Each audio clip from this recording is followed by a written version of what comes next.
Hi, everybody. You're listening to Two on One, the internet's only talk show today, talking about pop culture and theology and their intersections. I'm one of your co hosts of this Two on One project, the Reverend Arthur Stewart. I am your other co-host, the Reverend Stephanie Kendall. Arthur, you were popping in and out for me. I'm not entirely sure No, don't tell me what's happening, but we're going to keep going on Facebook. And Facebook people, if you see this, let us know if Arthur or I are popping in and out, because it's sometimes hard to tell. But that's okay. It is good to be with you today. It's good to be with you too. It's we're live, and it's a great day to do it. It is a great day to do it. It's a great day to be live. Sorry, I'm looking at our live right now, just in case our deuces out there want to let us know if we cut out or whatnot. It is a great day to be with you. It is a little bit cold here. It's getting colder. Times are a-changing. Well, and you and I, for the sake of our audio listeners, we've clearly embraced November, as you're wearing like pumpkin and I'm wearing moldier pumpkin. I don't know, brown. I'm living that PSL life. Yeah. It is my favorite time of year. I will name that. It's like, as far as seasons go, if the fall is hands down my favorite time of year. I love when it gets colder and the leaves change. Do some leaf peeping for my West Wing friends out there. That is something that I love to do. And I really love. So I do a curriculum at my church every month. It comes out on the 1st and I build it. And this month, or this year's theme, is called Bloom. So it's bloom with or into something. And so this month we're doing Bloom in Preparation. And we're talking about all the ways in which you can be prepared. Prepared for what? Well, for all the things, really. I don't know if you know this, but Advent 1 is the end of this month. So wait, Advent is coming? Advent is coming. And so for the Bloom curriculum, we generally do readings and poems and art, and there's some games and things like that. And it comes out the 1st of every month if anyone's interested. We're doing a little twist on it. There are reading this month. This is a weird turn. I'm just going to name this for all you deuces out there. Our reading this month is an advanced directive. And we're going to have a conversation and come together for our Bloom and community moment, and work through those conversations together, because as we prepare for Christmas, as we prepare for the coming of Christ again in this season, it also reminds us that, like, seasons end, things have to go away for new things to come into being. People have to stop being pregnant for babies to come into the world, right? There are these like real kind of transitional spaces that our lives are punctuated with. And so we're going to talk about what, as people who believe in the resurrection and live into the resurrected life, like, there is conversations that need to be had for end of life and how to help things gracefully die. So that's what we're doing this month. We are preparing for all stages of life, which is weird and wonderful, just like the church. But how are you preparing for Advent, my friend? Well, first, I just want to say advanced directives, everyone should have them. There's no reason not to. It makes sense to do it in the faith community. Every age? I need to update mine, because honest to God, apropos of today, I'm pretty sure it said that I want the casket wheeled out to "We're Never Ever Getting Back Together Again" by Miss Taylor Swift. Thank you, Holy Spirit, for putting a bow on all of this. Amazing. I'm preparing for Advent by actually this week by taking a week off, and by resting.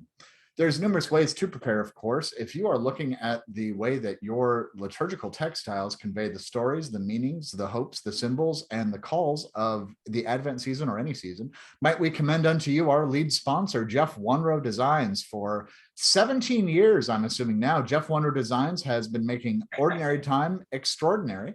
And they have a variety of paraments, banners, stoles, chasubles, copes, and miters and face masks for the discerning individual and congregation. Oh my goodness. Yes. I mean, as we prepare, my church is still fully online. We plan to be fully online for a little bit longer, through this year, of course. But I keep looking, what does it look like to prepare to come back into worship together? What do we want it to look like? What do we want it to feel like? How do we want to present who we are to new members in our space and new members online? And I have my Jeff Wunrow stole. to celebrate my 2-year anniversary with Terry, serving on the moderator team with Terry as our GMP. I bought her we bought her a Jeff One roast stool as well. She has the exact same one as I do, so we are matching. Ooh, I know. So many possibilities for that. But Jeff's stuff is incredible. A couple weeks ago, we talked to Mika Vandersal, who out of nowhere was like, I've got a Jeff One roast stool. His stoles are everywhere and they truly are the best. And people that, we come on, new guests, people that we meet, say the same thing. It's like, we don't even have to prompt them. We don't have to tell them who we're sponsored by. They just know. And it's a really good feeling to be sponsored by someone who aligns with our morals and values and understands who we are, what we do, and what we want to be doing as the church writ large. Well, and speaking of a really good thing, in this mutuality we have, Jeff Wonder Designs offers a discount for listeners and viewers of 2-on-1. If you enter the promo code 2-on-1 at checkout, it's towards the very end of the process. All one word, all letters, no spaces, 2-on-1. You get 15% off your entire stole order. Now, I want to make it clear that's not 15% off your first stole. If you buy 3 stoles, it's 15% off. If you buy 8 stoles, it's 15% off. And technically, buy 7, get 1 free. If you buy 30 stoles, it is 15% off. It's the best deal, best discount, best coupon for Jeff Wonrow, and it's for the listeners, friends, and deuces of 2-on-1. And if you missed, it is November 3rd, and as we talked about, last month was Clergy Appreciation Month. However, know, friends, that if you have clergy in your life that you love, we're heading into Advent, which heads into Christmas, which heads into Epiphany, which kicks off all the things. Your clergy friends are 1000% planning Easter or thinking about it. It's almost Easter. It's almost Easter in our heads. So it is never too late to show your appreciation for those that need a new stole and for those in your life that you love, and to appreciate your clergy year round. Arthur, I appreciate you. I appreciate you. So head over to jeffwonrow.com after the show, jeffwunrow.com. I know how to spell it, Shandaja.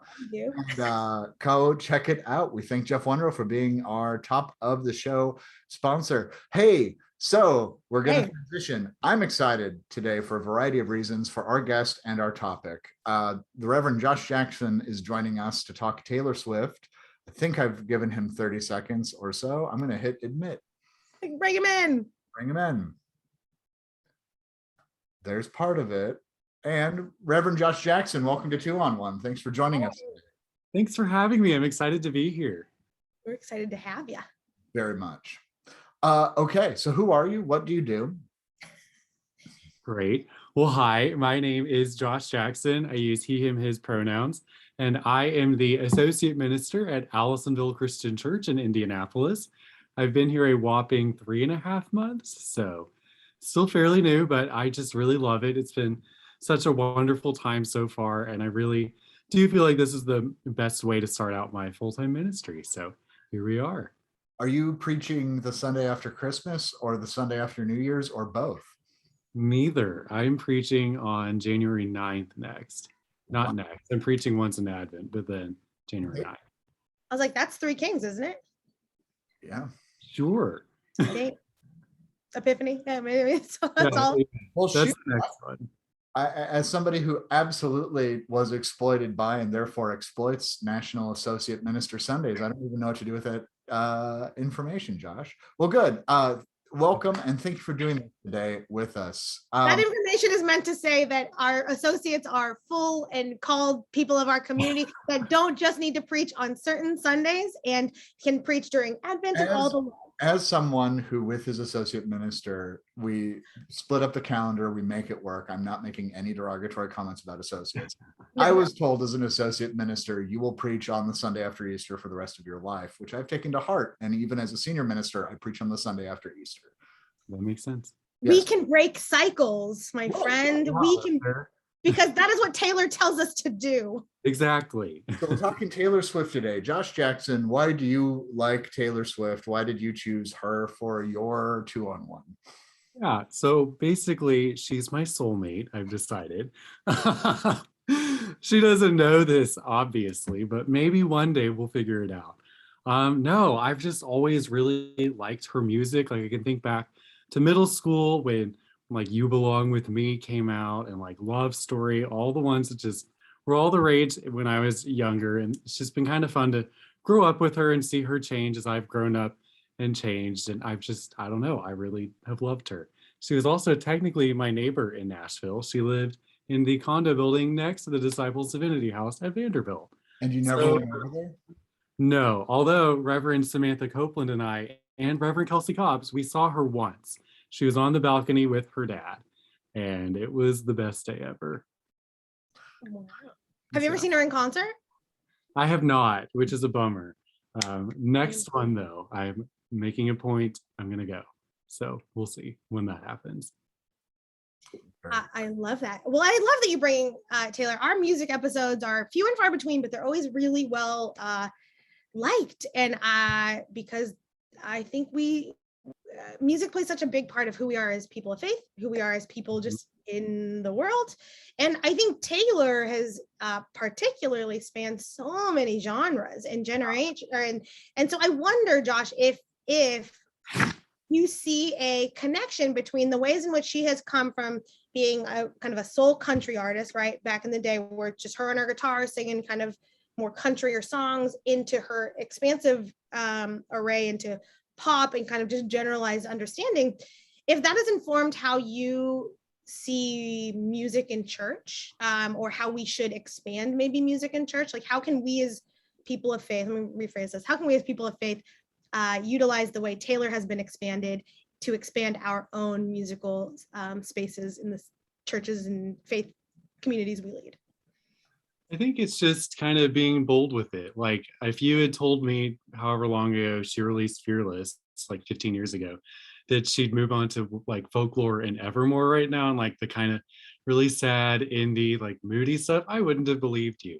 But here she is, and she's thriving with those, and those are such huge albums that I think that definitely shows that if we try these new things and like do them well and thoughtfully and intentionally, that can like make space for different music and just trying it out, because you'll never know if you don't try it. Like she clearly wanted to try something new with this, which is very different than anything she had done. And we even saw that like pre-Folklore and Evermore, when she like changed to totally pop with 1989 and then into Reputation. Like they're all so different that she had to be pretty intentional in taking that step.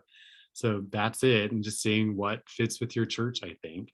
So Well, isn't that the good intersection of intentionality and authenticity? Like she wasn't doing a pop album for the sake of doing pop. She wasn't doing this more emotionally based rock for the sake of it. That's where she was. And I think therefore, if she was going to do it, she wanted to do it well. And I do just love 1989. It's probably my favorite album in it, but I like pop. So Me too. you. Go ahead, yeah. Well, so my question is a little, I'm sorry, these are Arthur questions for fans of the show. So Imagine Dragons did a live set for Spotify.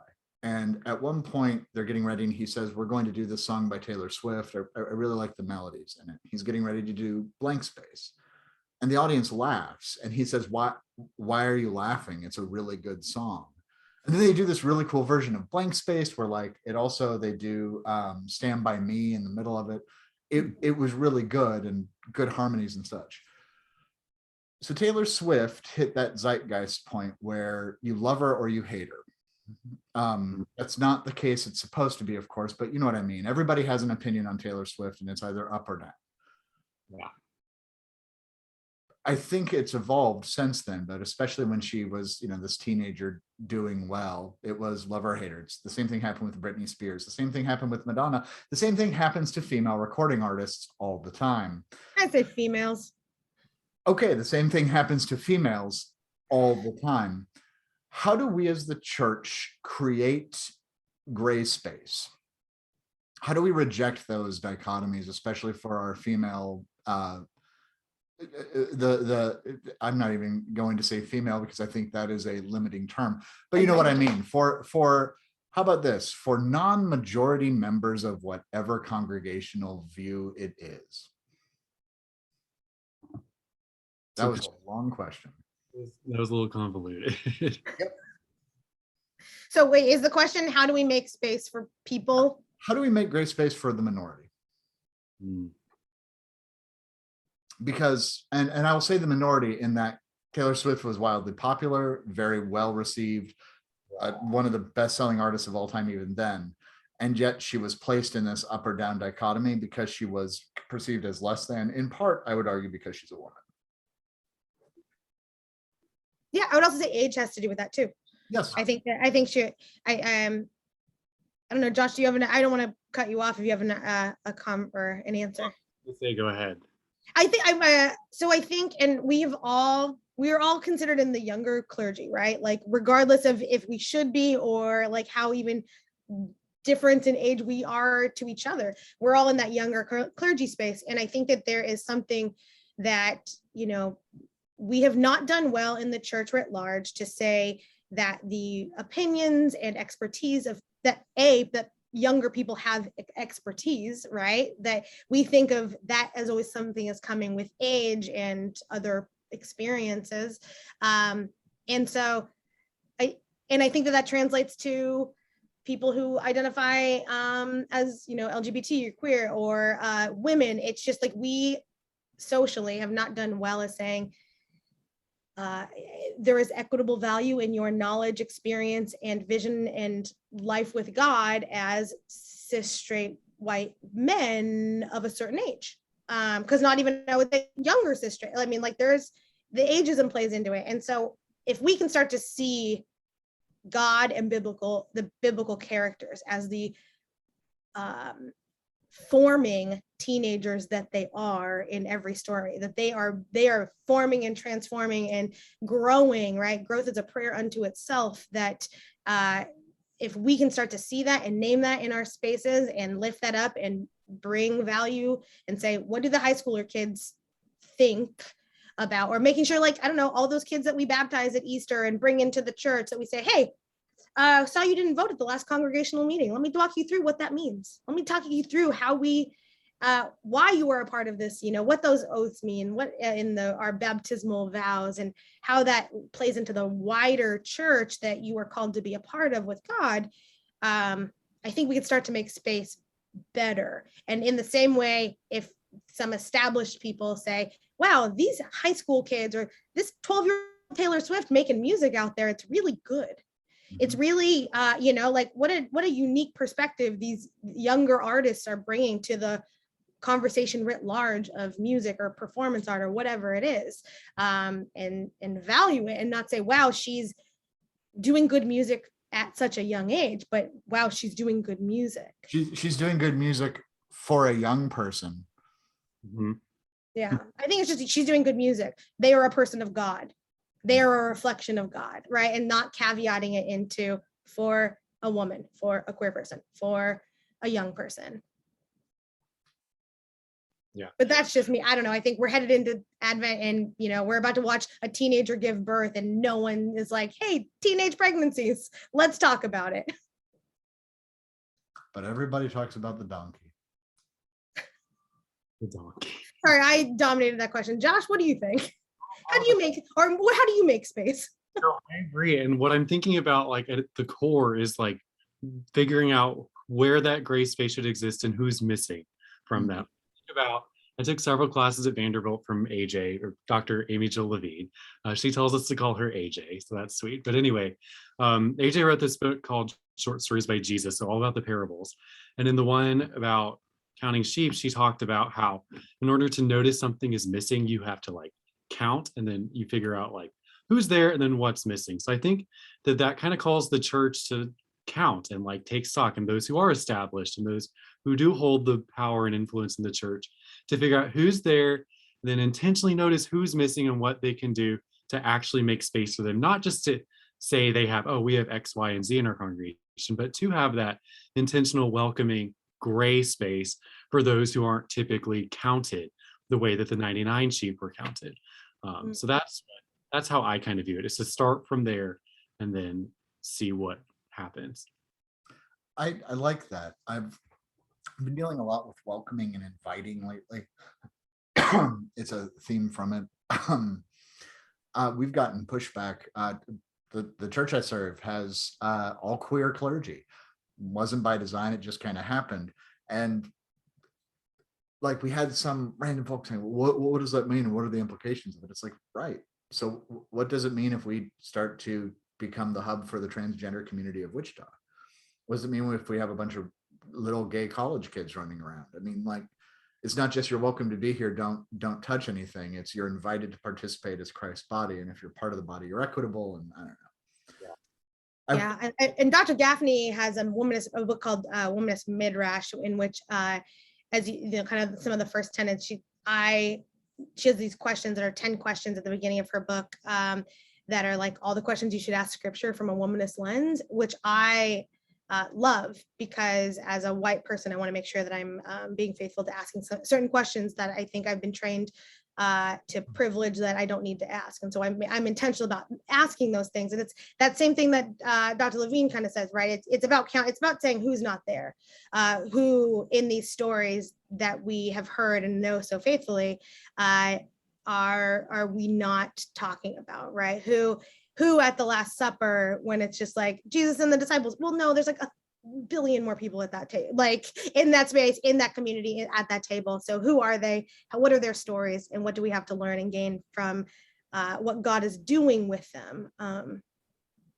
Yeah, I've always said that I would love a book of Vashti, because I want to know after she leaves, like, where does she and God go together? Because it's not like God leaves her. It's not even any of that. But like, I just want to know, like, or Lilith, you leave the garden. Where are you going, sis? Like, what's happening? The book of Vashti actually has all of the references to God. The book of Esther doesn't. There you go. So, well, yeah. So anyways, all of those things. I appreciate that we make space by naming that counting and naming who is and isn't there. I think that that's important. Not to count, like, we need to stop counting butts and seats, but we do need to start counting who we are as people and how do we show up. We need to stop counting butts and seats on certain Sundays. Other Sundays we should absolutely share. Hey, I got a question about the song Shake It Off. Okay. So it's the best song Taylor Swift has ever done or will ever do, at least in my opinion. That's not true. I've heard it the most. Hey, so there's this whole idea of like, haters are gonna hate, fakers are gonna fake, I'm just gonna shake it off. At what point, how does one discern in the walk of faith, and how might one exemplify by discerning this? How does one exemplify shaking it off without becoming callous or disregarding those who offer actual boundaries, right? Like, what's the difference between being like, you're a hater and you're a hater? How does one practice wisdom and self-control, Josh? I think I don't know, sticking to your truth and like what you know is important for you and meaningful for who you are. And like, I don't know, I'm kind of right. I went too philosophical. Let me retry this in a more churchy view. Sorry, Spiff just sent me a private message and has pointed out that maybe I'm processing stuff at church and using you as a therapist. I'm not, I assure you. So the church has a lot of beneficial things. I mean, Big C Church, every congregation has its gift and its blessings. Every congregation is connected to a body that has been harmful and belligerent at times. Let's take, for example, Indigenous Peoples Day. How do we deal with the church's complicity in the silencing, the genocide, the removal of the indigenous peoples in this country? Because that was probably more on the shake it off in the bad kind of way. But also then acknowledge, never mind. I'm withdrawing this entire question. We're just going to erase the last like 20 minutes from the recording and no, it'll be fine. We're good. I think it's helpful to model some of these things. And I think you have a question there that is worth asking. In the being clergy is hard, but I'm going to reframe it into being clergy is hard and being a person of faith is hard. And they're two different things, but they're hard in different ways. And the church has done a lot of harm. Should we? So my question to both of you is, one, should we shake it off? And two, can we shake it off? I think in the cases of like harm, it might, well, I guess it depends. No, I don't think we should shake it off. I think it's important to like acknowledge where the church has hurt people and when that's happened and figure out what we can do to fix it. There are things the church can shake off, like, I don't know, like the little stupid things like the color of the carpet. That's not something to get hung up on. There are like problems like that that arise in the church, and people do get their feelings hurt with stuff like that. Those are okay to shake off. But when like harm is done to like a person or a group of people for whatever reason, then the church shouldn't shake it off, because that's what happened. Or I think, Arthur, where you were going with Indigenous Peoples Day, where the church kind of ignored its complicity and did the bad shaking off. That is bad. That's something to like acknowledge and talk about today as we reconcile with that. But like the little things here and there, like the carpet or the paint, yeah, those will probably hurt feelings, but those are ones that I think are okay to shake off in the end. So I do want to note, Josh, you identify as a 3 on the Enneagram. Is that still correct? You are a 3. And Spiff is a 3 and I'm a 7. So I just want to give a shout out to people who are in the feeling triad and not repressed by it, because you may have a completely different opinion on all of this. I just say that as somebody who doesn't access the feeling center, and I love it when 3s are like, it's okay to hurt feelings. But I do understand and acknowledge and affirm, in fact, what you said about that. I guess it's a matter of finding what's big and what's little, and learning to tell the difference in that. Yeah, systemic racism, systemic homophobia, not little things, not your experience of feeling valued in community. It's not actually little. I crawled on this carpet as a 3-year-old, and so I don't want us to replace it is not a thing. Shake it off, that carpet's dirty. But remind me of one of my favorite jokes, but it doesn't translate to the disciples, which is, why is there a Second Baptist church in town? Why? Because red carpets for heretics. But there's no second Christian churches that I can find, and honestly, now I just want to form like Last Christian Church, Disciples of Christ, but that seems a little nihilistic. I don't know. Jesus never planted a church, so I'm okay with it. And we have red carpet, so let's go. Well, red carpet is not actually for heretics, Smith. No, it's not. But I do. I like that we have things that like, point you to where you are welcome, what you're doing. I've said this before. What brought me to Disciples in the first place was our table. And how that it is an open table, right? That's the gray space that as Josh was talking earlier about making those gray spaces for me, the table imagery just like kind of popped into mind, because there's this definitive understanding of who is the host, which is definitely not us, even though we're the ones standing there. And so there's gray space even in that hosting responsibility, but that who is actually invited. I know we start every conversation with our guests, Deuces, by saying this is not a final interview question, like conversation, but I'm gonna bring up my final interview only because I was asked, if someone doesn't professes not to believe in Jesus, would you still serve them communion? And like if a practicing Muslim comes in and says, I may have a piece of this bread, are you going to give it to him? And I said, yeah, of course I am. I was like, because there is something at work there that brought this person to this table. Maybe it is their only meal. Maybe it is I don't care what it is, but I believe in a God that can work through and with all things, which means that you have to hold that grace. You have to hold that median tension to say, there's got to be wiggle room here, because God is going to work through and with anything. There aren't things in which we say, okay, here is this. God, you can't do your work now, foiled again, that's just not a thing, right? So that for me is that gray space. And I think that for me, as I kind of prepped with my Taylor work this week and things like that, she's had to live in a lot of that gray space. I think when Kanye took her award from her, right, hops on stage in this moment that is supposed to be joyous, whether or not you agree she should have won the award, that's a different thing. She won it, right? There's something there to not stealing others' joy. And the gray spaces that our own opinions kind of push us into, right? This is not an advocate for Kanye by any sort, but Kanye makes us think, who's getting these awards, why and when, right? And there's still people that think back to that of, wow, Taylor was not treated well in those moments. And yet here we are 20 years later, still talking about it, still talking about her, because she has created this space of conversation and curiosity as to what comes next. Everyone's always wondering, she's the queen of Easter eggs. What is Taylor doing next? She drops in those little, like, here's a hint things. She creates those gray spaces to say, think about it, process what it means in our relationship for what you and I are going to do next together. And I think that that's really important. Hold on. Okay. I need to go back to there's not ways to make sure God can't see or participate in what we're doing. Because I'm pretty sure once you say amen, God stops listening. Am I wrong about this? Stop it. Okay. Also, if you could travel back in time 15 years and you could only share like trivial stuff, wouldn't it be fun to tell yourself 15 years ago that someday Kanye West, Marilyn Manson, and Justin Bieber were going to lead prayer at a weird, like, Christo-fascist church type thing? Y'all see the pictures of that? Okay, never mind.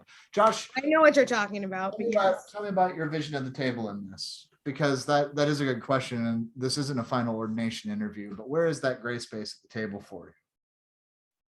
Would you serve somebody at the table who Yeah, I definitely, it's not my decision who can or who can't come to the table. And that's that. That's correct. Good. Right. But is that not, do you not see, or do you see how Taylor has opened some of, and I don't even think intentionally, I'm thinking through this right now, right? But like her life's work and how she has spanned so many genres really is invitational in that same way that says, like, here is a little bit of everything for all the people.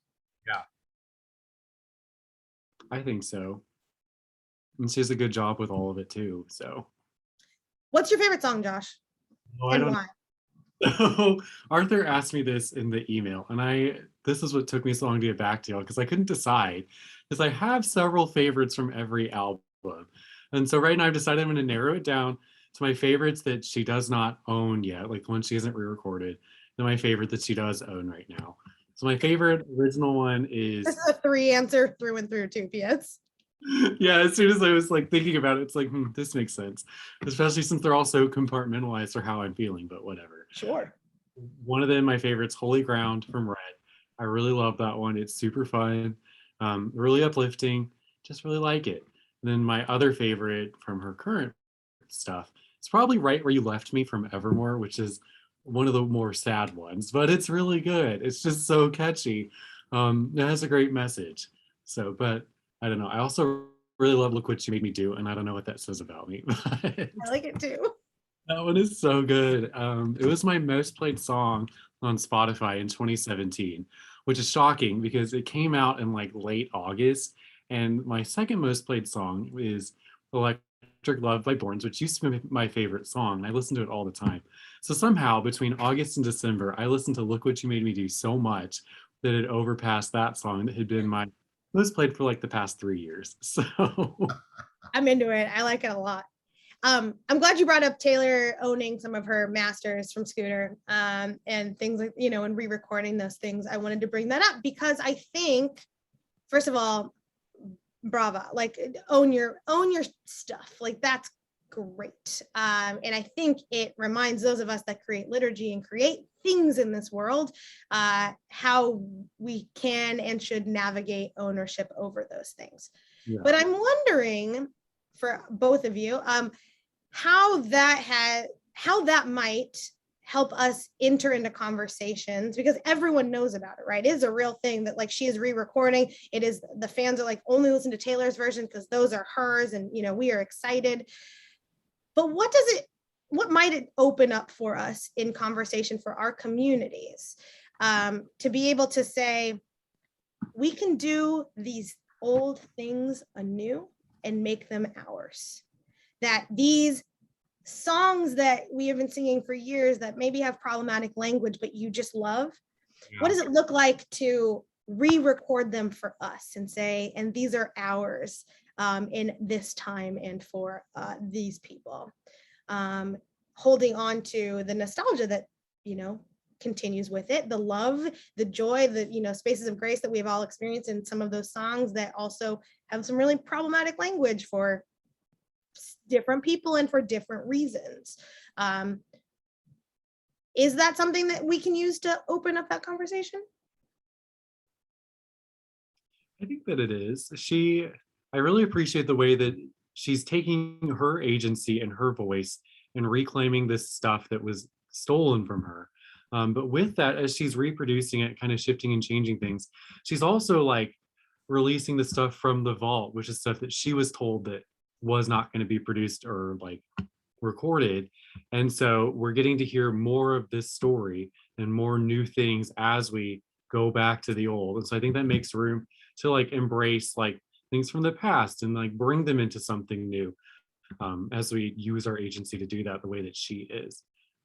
The vault songs so far, I'm really excited for those. So That's cool. yeah, that is good. And on agency, it's finding definition of community without making the community the definition. I've noticed that plenty of congregations, and I'm not specifically talking about any of the ones we serve or have served, or grew up in. For those of you listening and who don't know this, I was Josh's youth minister, and he still turned out okay. Or one of Josh's youth. I think about it with the contemporary or modern, or I'm not sure how to define it anymore, because contemporary indicates like new in the last 30 years worship model. Hillsong does Hillsong well for what Hillsong is. These churches that all kind of look the same and have like one word names, they all do it because that's the model and what they're seeking. What I've noticed in disciples congregations, again, not the ones we serve, is that they think if we're able to do these songs, it's like a magic code, a magic invitation to have it happen. Suddenly our grandkids will start attending, is how I always phrase it. I feel bad saying it, but it's kind of true. What does it mean for a congregation to actually develop its own liturgy in such a way that its language is both definitive, but also, what's the right word? Porous, malleable, not osmosis. Is it osmosis? Osmosis-y enough that, like, again, we want new parts of the body to find it. We want those sheep counted. Yeah. Josh, you've known me too long. You know that sometimes I just share thoughts and think they're questions, but find one in there. Well, I think that that's an invitation to write and create something like authentic and inviting for your like local community. Like what might work at Allisonville and would be authentic for us isn't something that we could just like stamp at like the park or at Riverside. And so that calls on each of us to go back to our agency and go back to our identities and create something that is authentic to us, but not like too aggressively authentic that it's like insular. If you know what, like I can't think of a reference, but something that is authentic, inviting, and holding that intention is something that I think could be really beautiful, that isn't really replicated. Taylor Swift is authentically herself. You know, the thing that I've always admired about her is that, like with Spotify, she said, no, I'm not releasing my catalog on anything until I make sure I'm fairly compensated for it. Yeah. I remember, I won't say who it was, but this person said she's being stingy. And I'm like, no, it's hers. Like, she is an artist. She gets to control her art. And if no one wants it, no one wants it. But that's not the problem. She authentically evolves so frequently. I think about if I were to go to my church and say, we're a country Western church. Do you remember that church in Ruidoso, Josh? Dude, they're still open. Yay, all right. We went to a cowboy church in Ruidoso, New Mexico in 2009 or 10.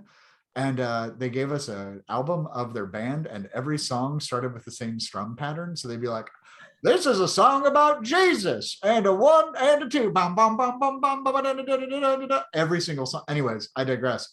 She authentically evolves. So if I say we're a cowboy church now, and we do it for 3 years, and then it's, actually we're a jazz church, and we shift, but it's done well, and it's done authentically, and it's done in community. People would be like, well, it's he's waffling. Or if after 10 years we said we're not a cowboy church, we're going to do this now. Well, that's not our identity. How do we create an identity that's flexible and authentic? I think you were alluding to it. I wonder if you have more that you would like to say about it. I don't know. The first thing that jumped in my head is that we just have to be okay with it and the church has to be okay with changes, which is just the constant battle. But like I look at Taylor Not our Swift, strong suit. no, not at all. And I look at Taylor Swift, like particularly from her like changing eras, like we see the original country era and then shifting like toward red, where we see a little transition. Then we like kind of gradually changed into, not gradually, that was more sharp, into 1989, which is all like peppy and cheery. But then we have Reputation, which is like darker, a little moody, kind of angry. And we move on to Lover, that's all peaceful and joyful. Now Folklore, Evermore, and here we are. And so all of those have been like pretty clear transitions, but throughout all of it, she has remained herself. And so I think that if we can navigate those changes, and the church can be okay with having different eras and having different phases. Words are hard, and I've had too much caffeine today. But being okay with those different phases, I think, is like the first step of it. But remaining true to ourselves and our calls to be God's light and God's love in the world and in our local communities as we move through those phases is something that could produce something pretty beautiful. So Yeah. as we talk about love, Taylor Swift famously is pretty almost like prophetic when it comes to dealing with breakups on her or within her music. There's not only heartbreak, there's snark, which I kind of love, and there's not only snark that she processes it by writing multi-platinum hits, which that's way better than what I used to do, which was drink. Where's the space for not bad love, but the hard side of love, right? Like, how do we create and worship this idea of like, it breaks God's heart when we are so harmful to each other? We don't just get to be like, God is love, all are welcome, y'all come back now. Like, what if it's God is angry because God is jealous because God feels spurned? That really isn't a question. I just want to throw that one out there because it reminds me of Taylor Swift in that. But let's talk about jealousy for a moment. Should we ever call God jealous? Sure. Okay, cool. Next. No, but I want to go back to what you were talking about, because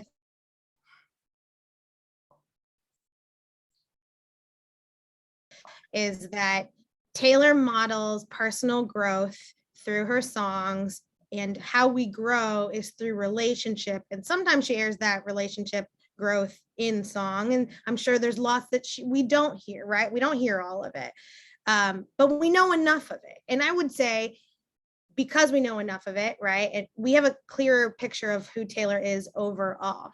And it's not just we don't all just sit in 1989 with her, right? That we have, that she owns, she's got Reputation out there, and she did an entire tour of it and things, and she's like, and this is who I am, and yet this is also who I am. And I think for us as faith leaders, part of our best ways we can model church growth is by modeling personal growth. Now, I'm not suggesting that any of us work out our own issues on our congregation. Please go see a therapist. However, I think that there's something to naming that tension, right? So on her Reputation tour, she still sung 1989. She still sung the country stuff, right? So like, no matter who you are, you can name the different spaces and the good spaces that you have grown out of, and remind them of that, and then say, and this is where we are now, and maybe this is where we are going, right? It's why people, artists share new songs as well when they're on tour, right? It's not just all the things, or the Imagine Dragons, let's try something else of someone else's and see if it fits and see if it works.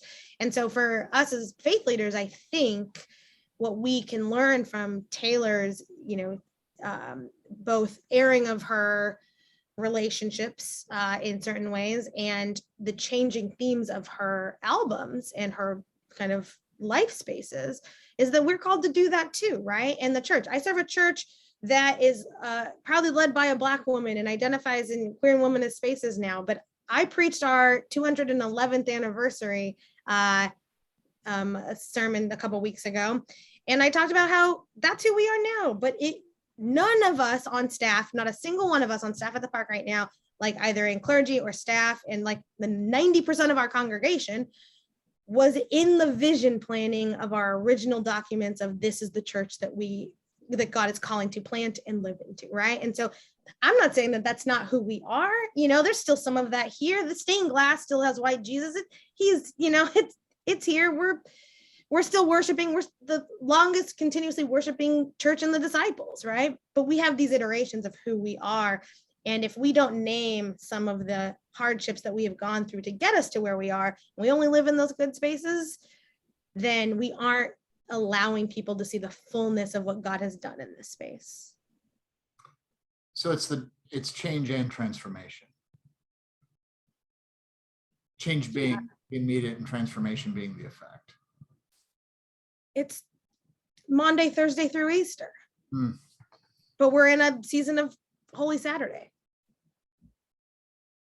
Or maybe your church is in a season of resurrection. I don't know. Like, I think, again, that's why we are communal and collaborative in these ways, that, you know, if your church is preparing for Good Friday and whatever that means in your church life, you know, but your neighbor church or your friend's congregation is in a season of resurrection, then, you know, you can support and help each other. And I think that Taylor does that well and models that not only in a relationship between herself and her audience, but I think for herself and her other artists. I think she has done things that other, like, let's say Miley got really criticized for when Miley went into an adult space, right? Like off those teenage years, or Hillary Duff, some of those like early kind of women creators that, or Raven Simone, you know, like people are like, oh, I loved you on Cosby, but don't want to see you as this grown adult woman, you know, but it's like, but Taylor says, here are the things. And even in her political spaces, right? She just came out a couple of years ago and said, like, I don't remember what she said again, like, but like she came out in support of gay rights and, you know, or something along those lines. Someone, well, she better, because that's like 3/4 of her fan base. I mean, good Lord. But again, she wasn't doing it. I think that also shows that she wasn't doing anything for a particular person, demographic, or even dollar. She was saying, here is the gifts that I have been given. I am sharing them in this way. I hope you enjoy. Yeah, in her documentary she just released, there's a whole segment about when she like revealed her political and ethical views of the world. But it was a whole big thing. Like, she was really thoughtful about it. She's like, I need people to know this is where I stand because I have this platform.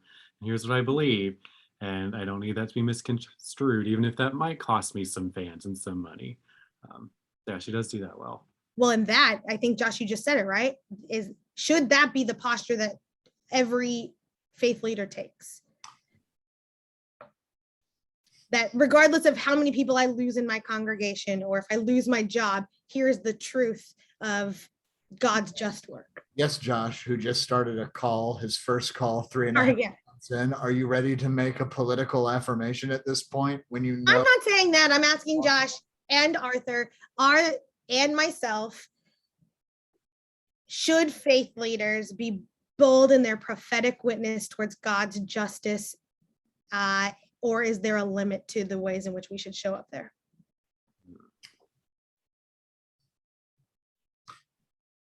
So I remember what Irie Sessions said, and she said that communities do not call me to work for them. They do not pay me to work for them. They pay me to survive they don't pay me to do ministry. They pay me to survive while I do ministry, and there's such a difference in that. I've served a highly political congregation before, and thankfully we lined up on 98% of what happened. I'm now serving a congregation that is very expansive on the political spectrum. I made fun of ivermectin, which I will stand by because it's called horse paste, for Christ's sake. Like, why leave Christ out of that? I don't think Jesus wants any sort of issue. Right, but like, have you met me? Why wouldn't I take the opportunity to say horse paste in a board meeting? Also true. It's so there are some things I don't sacrifice, but I look at unity as the polar star. I have very clear opinions. Somebody once said to me, they were like, well, you're a Democrat. I said, I'm not a Democrat. And she said, well, you're a pinko, but we'll just say Democrat. I said, okay, I'm a pinko. But like, I think it's a positive unity. It's for the sake of community, what do we do and how do we make room, as opposed to for the sake of fake unity, I'm not going to be myself, if that makes sense. Josh, how do you feel in it? You can also just say 3.5 months, shut up. 3.5 months. Perfect. We are. Hold on, hold on. I think he's actually saying something. We'll think about it. If something comes to me, I will let y'all know.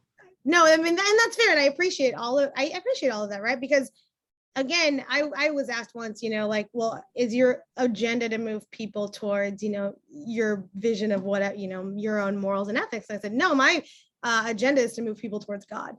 I happen to form my morals and ethics from my understanding of the Bible and God's word and work in me and the communities that I serve. And I just happen to serve a community that aligns with my understanding of that. I have served communities in the past that have not. I don't love those people or see God's love in them as anything less. For me, I think, especially in some of these times in which truth is called into question often, that sticking by the truth of God's word and work in each of us as we all understand it, the way that Taylor does and says, here are my experiences, here are the things in my life I have gone through, and here are the things that I have grown into a new understanding of, and here's how I'm going to share them. That continued self-authenticity and truth is a really good model for those of us in faith communities to lean into. And I'll say on the That makes sense. well, no, I like it. And I'll say on the political side of things, we recently Taylor's political, so. Yeah, well, we talked about the pink tax, and there's a difference between politics and partisan, right? So we talked about the pink tax because we were collecting feminine hygiene products for the month of September.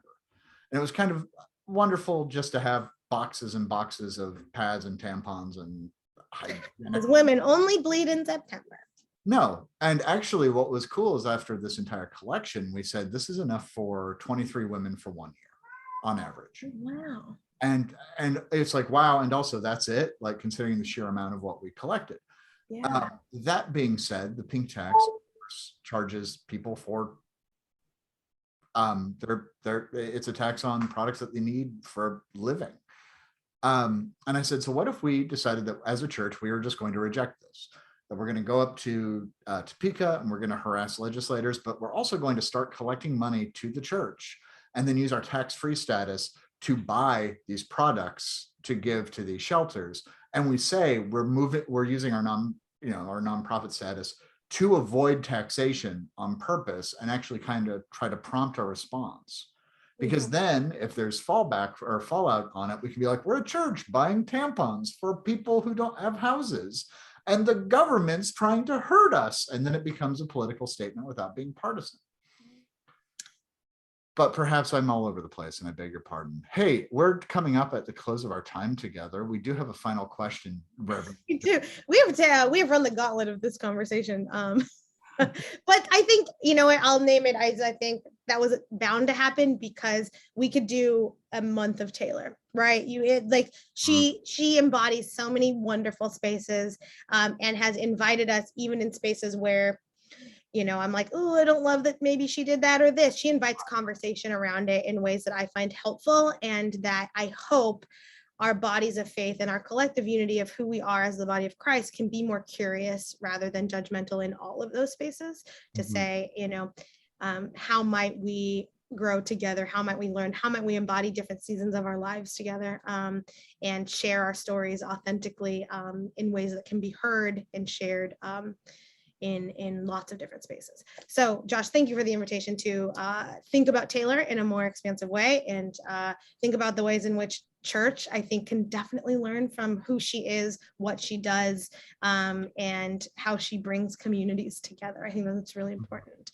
But as is our final answer or question, what biblical theme, narrative, thing, scripture, phrase, verse, person are you most reminded of in either Taylor, her music, or her life? My first one, this is not my real answer, is the Moses and the Holy Ground passage, just because she has a song called Holy Ground. And every time I see the title, I think of, oh, that, because church nerd. But no, I really think, and I thought about this, because I've admired her like persistence and her continued use of her voice, even when society be that people who don't like her or Kanye West or Scooter Braun have been telling her no. She's continued to remain steadfast and tell her story, staying headfirst fearless, to quote her that song. I think of the women at the tomb, like specifically at the end of Luke and Mark, where in Luke the men didn't believe them and yet they shared the story anyway. Then in Mark, where the author tells us in the short ending that they fled from the tomb and said nothing to anyone. And I'm reminded of what AJ says, that clearly they told someone because we have this story. And so that's what I think about, how she continues to use her voice and tell her story through her music and through just the way she exists in the world, even while there are still people who tell her no and tell her that she shouldn't be doing this or she's not this, that, or the other. She remains who she is, even if that changes. Then I just really do see that reflected there. That's a great answer. It's great. My answer is actually very similar. I'm going to go with Jezebel from Revelation because Spiff has been talking a lot about Pauline epistles lately. So I decided that I'm going to take what she always talks about and start using it. But Jezebel from the book of Revelation, if you haven't done your daily Revelation study, dear Deuces, is, I haven't listened to 2-on-1 for 2 years. Yes. John of Patmos writes about how no one should listen to this Jezebel, and she's preaching it, and she's preaching a false gospel, and she should not be heard, which means that people were listening, and that nevertheless she persisted. And it's John of Patmos says, "I'm gonna let you finish," and then Jezebel decides to just do what she's called to do. So it's the addendum in there. Spiff. So this is a hard one for me because I was like, I look, it's looking at song titles and listening, and I was like, oh, this is reminiscent. But I ended on this.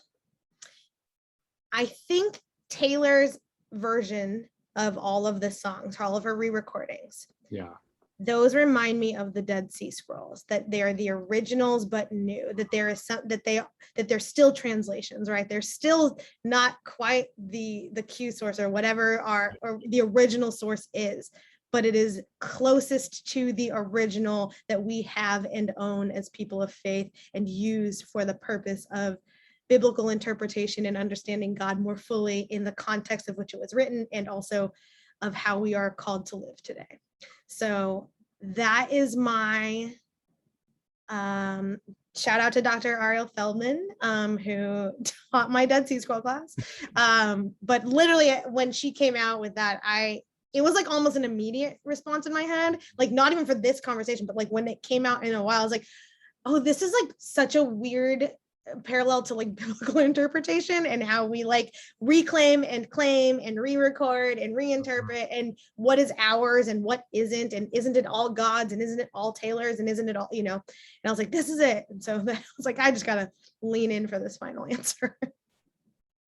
That is good. Reverend Josh Jackson, thank you so much for joining us today on 2-on-1 as we talked Taylor Swift and process some things that we didn't expect.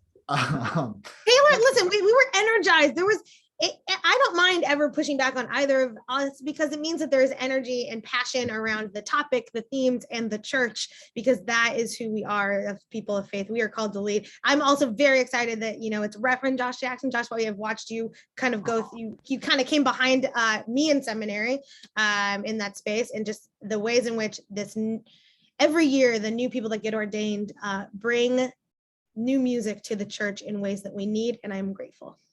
Well, thank you. Josh is the associate minister at Allisonville Christian Church in Allisonville, Indiana. That's Indianapolis. You're off on all the things. Reverend Josh Jackson is the associate minister of Allisonville Christian Church in Indianapolis, Indiana, right? That's us. There you go. We're on Allisonville Road, which is how did I mess that up like 4 different ways? I've apparently known Josh for 4 seconds and have never listened to him introduce himself. Josh, I do apologize for that.